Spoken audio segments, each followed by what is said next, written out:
ఎవరు రానియం, చార్మినార్ మాది, పాత బస్తీ మాది, మా పర్మిషన్ తీసుకొని రావాలి అని చెప్పించి ఎప్పుడైతే మీరు వాగినరో, బీఆర్ఎస్ కాంగ్రెస్ పార్టీకి వార్నింగ్లు ఇచ్చినో ఆ రోజు అన్నింటినీ అడ్డుకొని ఇవాళ మేము చార్మినార్ దగ్గర వచ్చి భాగ్యలక్ష్మి అమ్మవారి సాక్షిగా బహిరంగ సభ నిర్వహించినాం.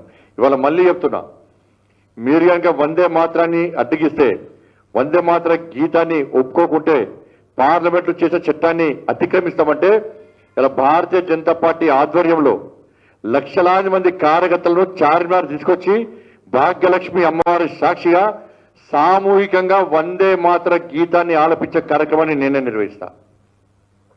మీకు దమ్ముంటే అడ్డుకోండి.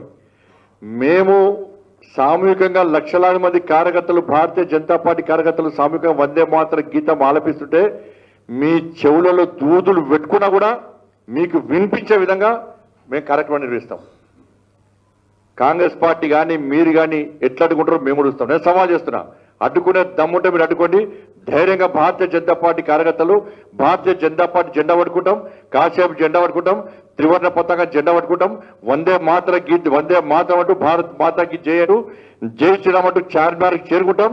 భాగ్యలక్ష్మి అమ్మవారి సాక్షిగా సామూహికంగా లక్షలాది మంది కార్యకర్తలతోని వందే మాతర గీతాన్ని ఆలపిస్తామని చెప్పి ఈ సందర్భంగా హెచ్చరిస్తున్నాం. ఇలా మేము చట్టానికి గురించి మాట్లాడి పార్లమెంట్ చట్టానికి అనుగుణంగా మాట్లాడితే మమ్మల్ని మతతత్వవాదులు అంటారు. దాన్ని వ్యతిరేకించే వాళ్ళు ఇవాళ సెక్యులర్వాదిగా చలామణవుతున్నారు. దీన్ని తెలంగాణ సమాజం ఆలోచించాలి, జంజీ ఆలోచించాలి, జంజీలు ఆలోచించాలి. ఇవాళ ఈ దేశం ముఖ్యం, ఈ ధర్మం ముఖ్యం, ఈ సమాజం ముఖ్యం. కాబట్టి ఇవన్నిటిని కూడా ఇవాళ తప్పకుండా చేసి నిర్వహించే ప్రయత్నం చేస్తాం. దాంతోపాటు ఇవాళ రాష్ట్ర ప్రభుత్వం ఒక కొత్త పథకం మేమేదో వేస్తున్నట్టు, వాళ్ళు జేబులోకి వెళ్ళి పైసలు ఇస్తున్నట్టు, వాళ్ళ పైసలే ఇస్తున్నట్టు ఇవాళ స్మార్ట్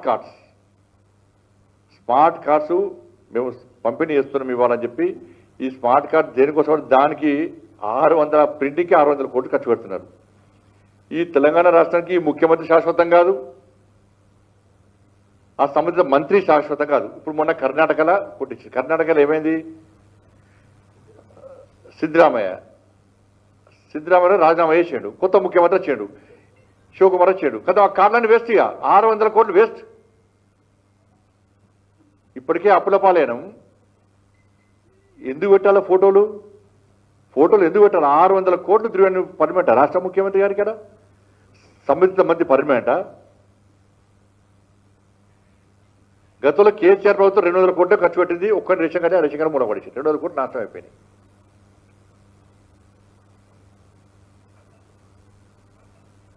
ఇవాళ మీరు కార్డు ఫోటో పెట్టుకోవడం కాదు, నరేంద్ర మోడీ గారు ఎందుకు పెడతలేరు?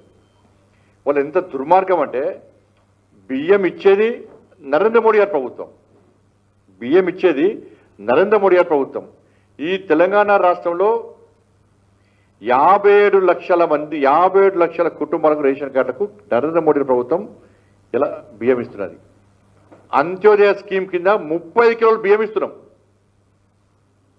అంటే 57 లక్షలంటే 2 కోట్ల కుటుంబాలకు, 2 కోట్ల మందికి ఇవాళ నరేంద్ర మోడీ ప్రభుత్వం